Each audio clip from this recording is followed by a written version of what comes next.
Bueno, vamos a empezar con los casos clínicos del último trabajo práctico del año, que es el trabajo práctico número 24, que corresponde a patología del sistema nervioso central.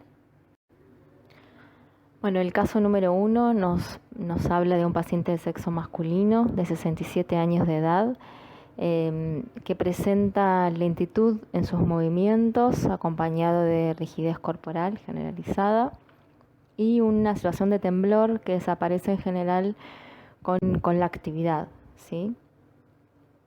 Todas esas manifestaciones en esta patología que vamos a ver se traducen en problemas de equilibrio, en una situación de encorvamiento de espalda y tronco, y también va acompañada de codos y rodillas flexionadas.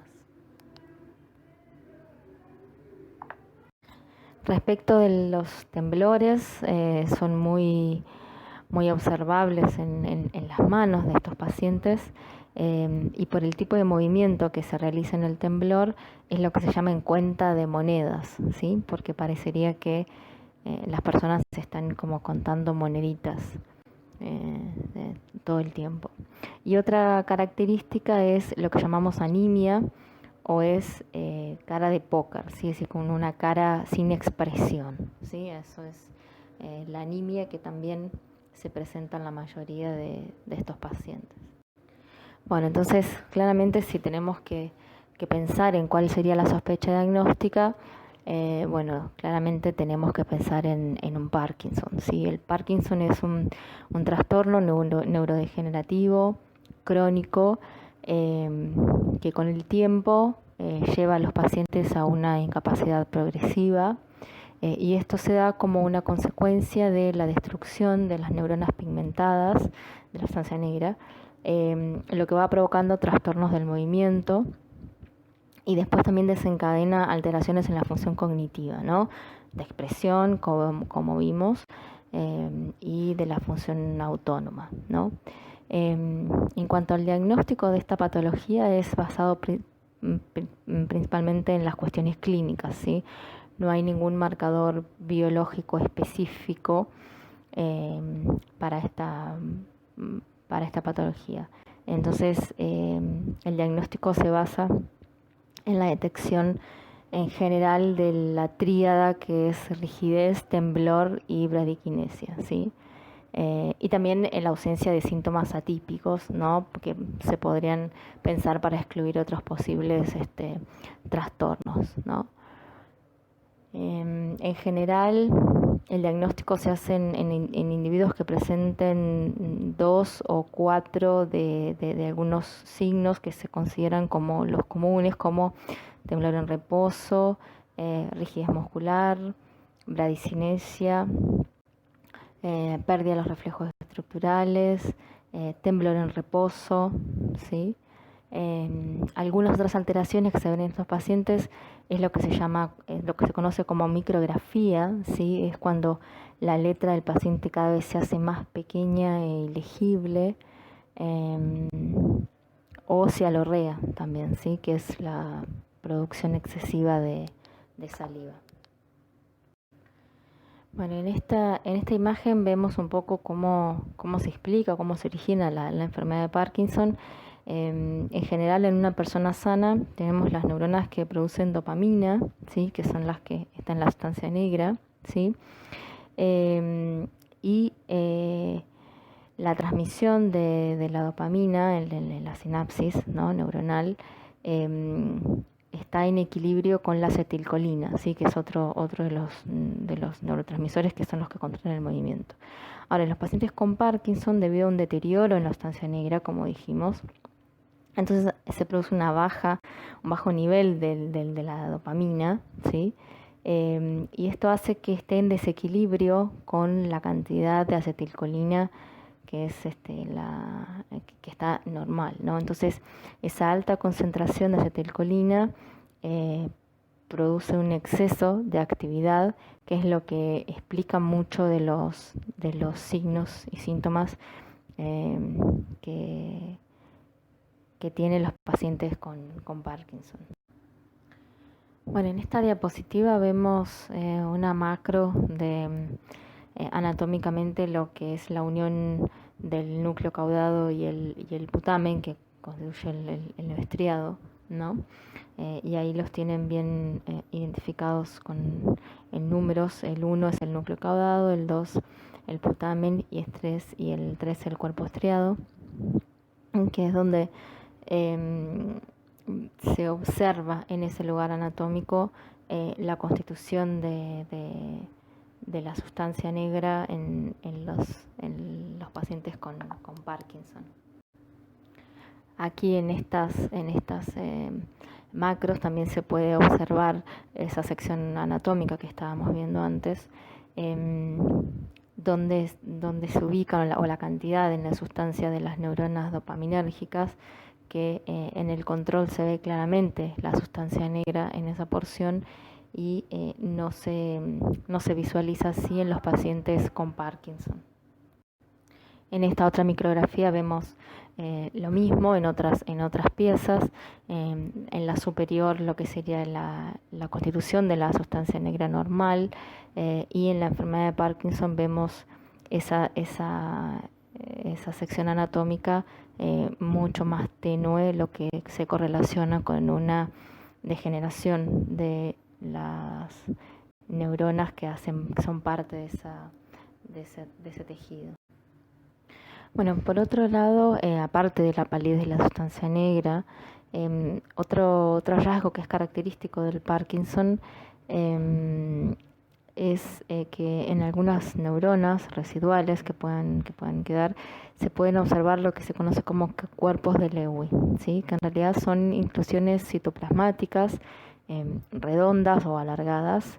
Puede haber una o haber múltiples, son inclusiones bien eosinófilas, que frecuentemente muestran un núcleo mucho más denso rodeado por un halo mucho más pálido, ¿sí? Mucho más claro. En estudios que se han hecho de la estructura de estas inclusiones, se demostró que los cuerpos de Lewy están constituidos en realidad por filamentos muy finos, que están más densamente agregados en el núcleo, ¿sí? Por eso se ve mucho más denso y mucho más oscuro. Y en la parte del halo están dispuestos en forma un poco más laxa, ¿sí? Y esos filamentos están compuestos por alfa-sinucleína. En esta micrografía lo que vemos es en cortes comparativos de tejido del sistema nervioso central. Vemos en la primera imagen lo que son las neuronas pigmentadas y cómo se ven los cuerpos neuronales en lo que sería un tejido normal. La segunda histología muestra lo que sería la pérdida neuronal. Vemos cómo eso impacta en la pérdida de coloración e intensidad de esa placa por la pérdida neuronal. Y en la tercera vemos lo que son los cuerpos de Lewy o esas inclusiones de alfa-sinucleína. Bueno, el caso número 2 nos presenta una paciente de sexo femenino, joven, 39 años de edad, que se presenta a la consulta por manifestar espasticidad, que es un grado de rigidez muscular, ataxia, y la paciente también presenta nistagmus con afección visual unilateral, ¿sí?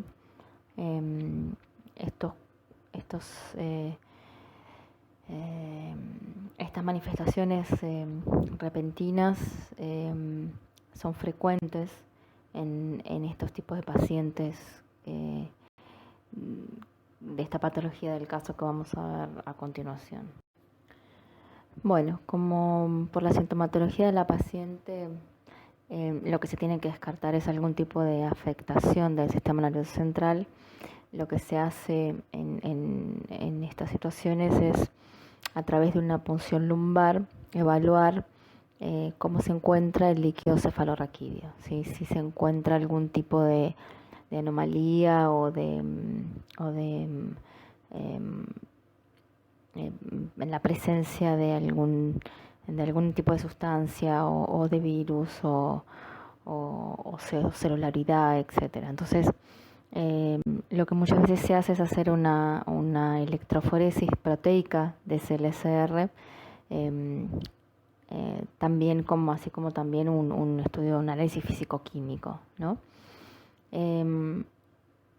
El líquido cefalorraquídeo, la electroforesis se hace principalmente para detectar si es que están presentes algún tipo de bandas proteicas que no pertenecen a la normalidad, ¿sí? Cuando encontramos bandas oligoclonales o monoclonales en un LCR, es indicativo de presencia de inflamación en el sistema nervioso central, ¿sí?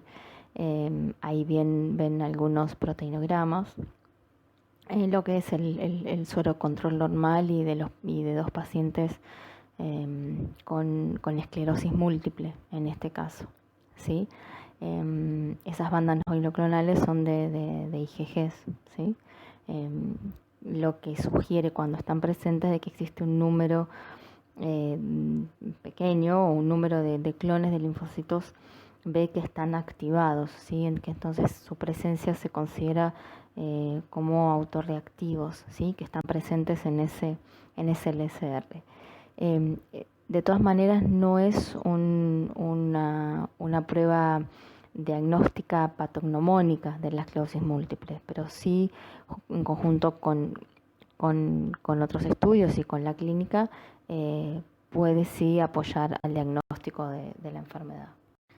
Como les comenté en la diapositiva anterior, en el LCR, además de hacer una corrida de proteinograma, se hace un estudio físico-químico en el que se avalía la presencia de qué celularidad, ¿no?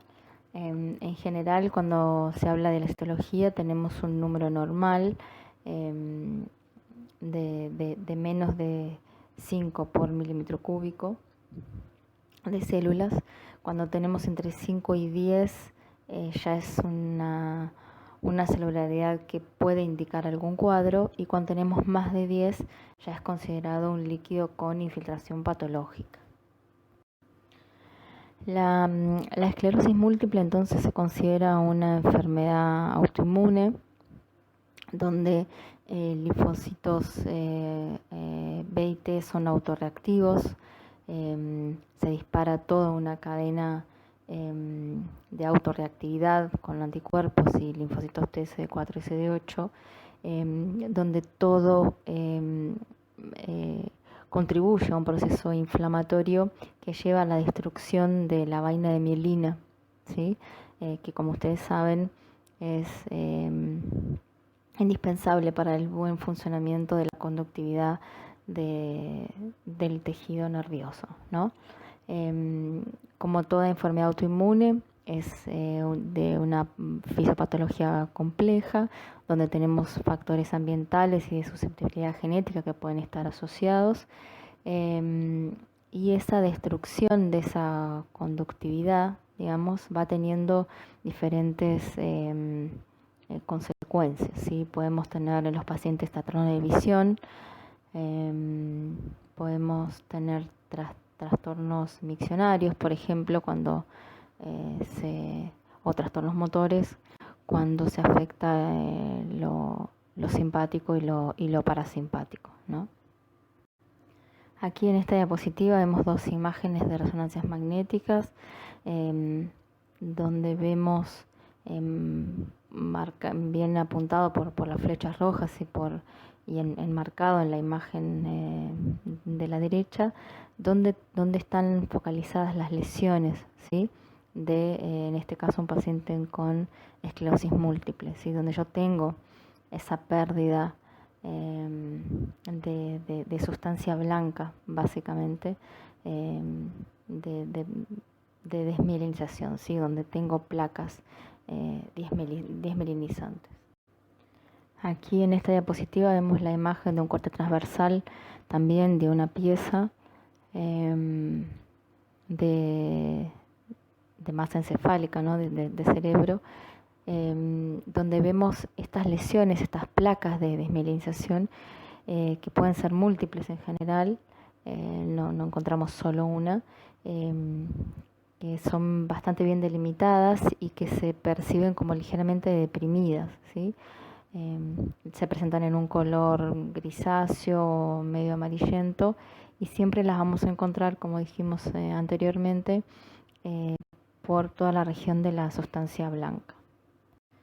Aquí vemos otra foto de una pieza macroscópica donde vemos esas típicas áreas decoloradas, ¿sí? En este caso próximas al ventrículo, que son tan características de la esclerosis múltiple, ¿no? Estas placas desmielinizantes. En esta diapositiva vemos dos fotomicrografías, ¿sí? De cortes de placas crónicas de esclerosis múltiple, ¿sí? En la de la izquierda, en la A, vemos bien marcado cómo se nota una región hipocelular bien delimitada con pérdida de mielina, que se ve bien evidente en la sustancia blanca, y donde se tiñe con el lúgol azul y ácido periódico bien la mielina, en que se ve bien más oscuro. Y en la fotomicrografía de la derecha, que está con una tinción para neurofilamentos, para los axones, y es la misma lesión, se demuestra también cómo hay una reducción de la densidad axonal. Cuando la esclerosis múltiple se encuentra en una fase activa, con consecuente deterioro neurológico, en cuanto a los cortes histológicos, como el que vemos aquí, se puede observar la gran presencia de un componente inflamatorio, ¿no? En este caso, es un componente de infiltrado que lo vemos perivascular, rodeando un vaso. Vemos aquí numerosos linfocitos, ¿sí? Como lo explicamos anteriormente, la presencia de este componente inflamatorio es dada la naturaleza de base inmunológica o autoinmune que presenta esta patología, ¿no? Y bueno, y un poco el tratamiento para apaciguar esa sintomatología es con corticoide para intentar reducir los brotes, ¿no? En esta histología de una placa activa vemos que hay signos de degradación activa de mielina, y lo que vemos aquí son abundantes macrófagos que contienen en su interior restos de abundantes lípidos, ¿sí?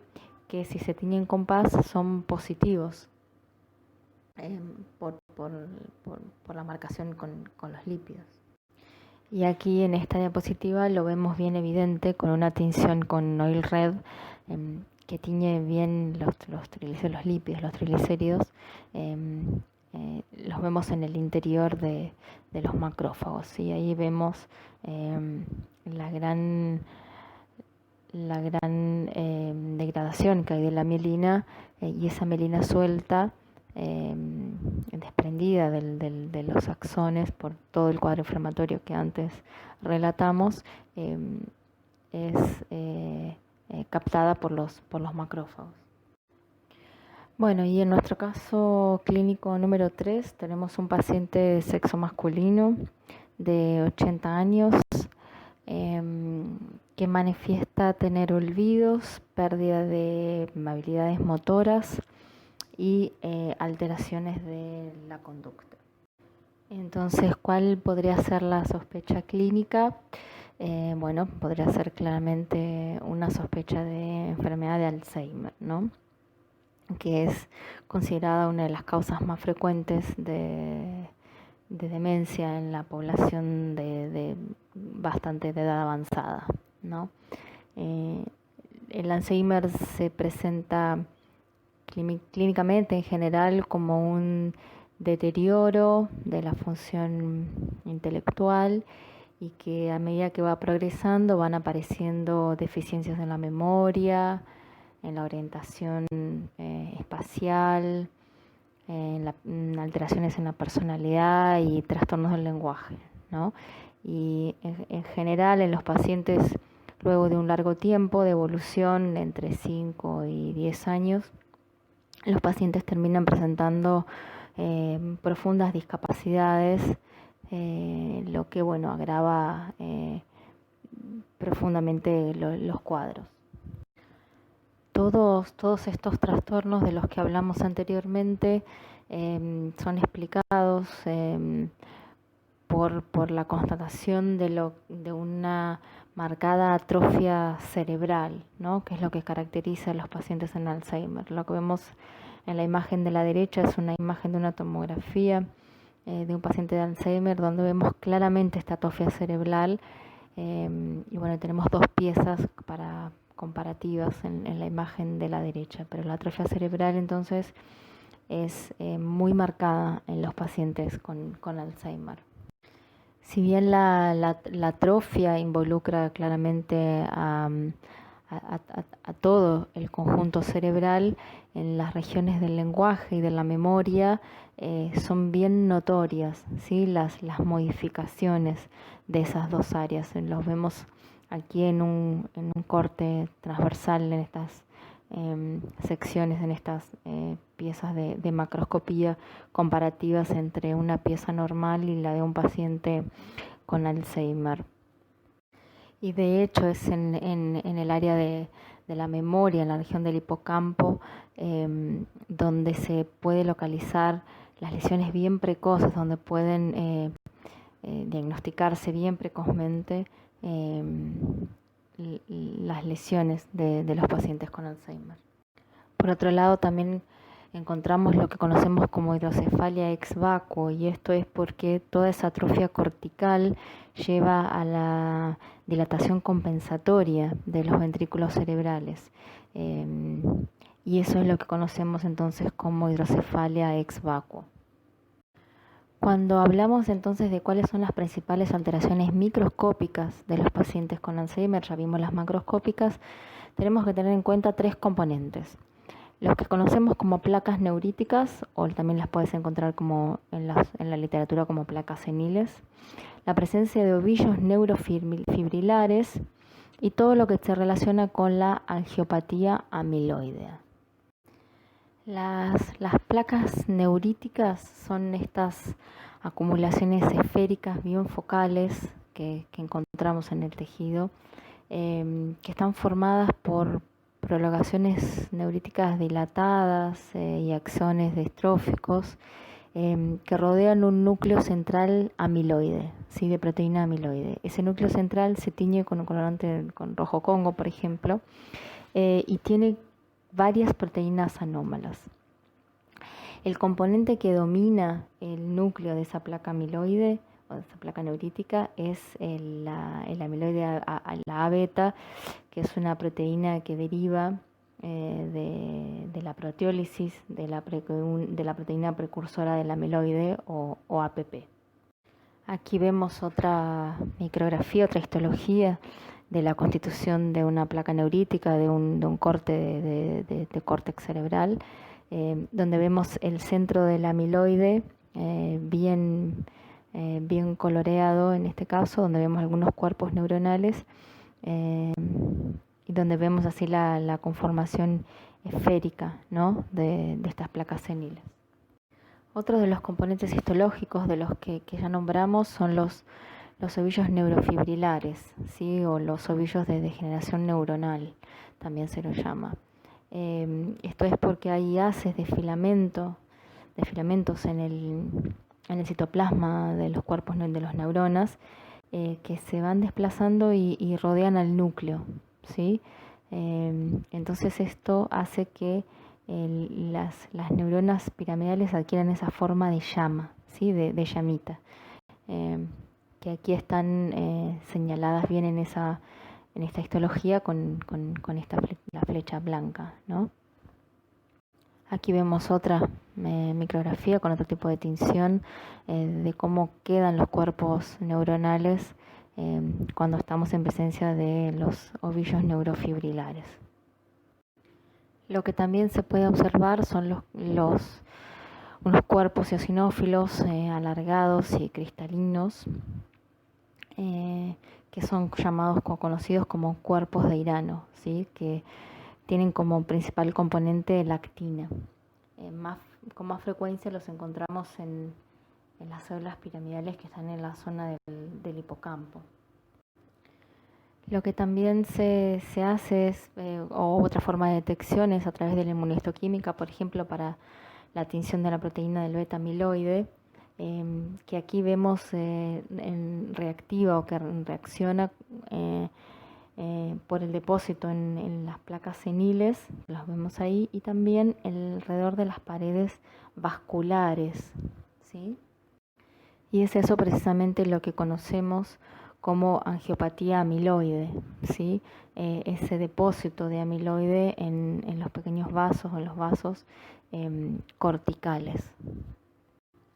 Bueno, en esta diapositiva vemos en la parte de la derecha tinción con rojo Congo y sobre luz normal, ¿sí? Como tenemos ese depósito amiloideo en los vasos cerebrales y el mismo corte, el mismo campo, cómo se ve bajo la luz polarizada, ¿no? Donde se ve birrefringente.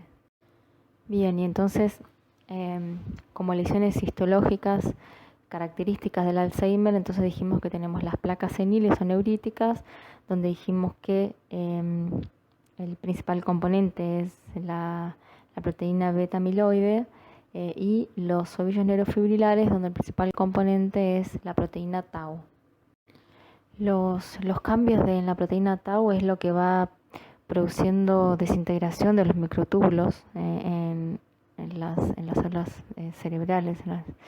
Y eso es lo que va provocando acúmulos de proteína tau, que eso es lo que se relaciona con los ovillos neurofibrilares, como nombramos anteriormente.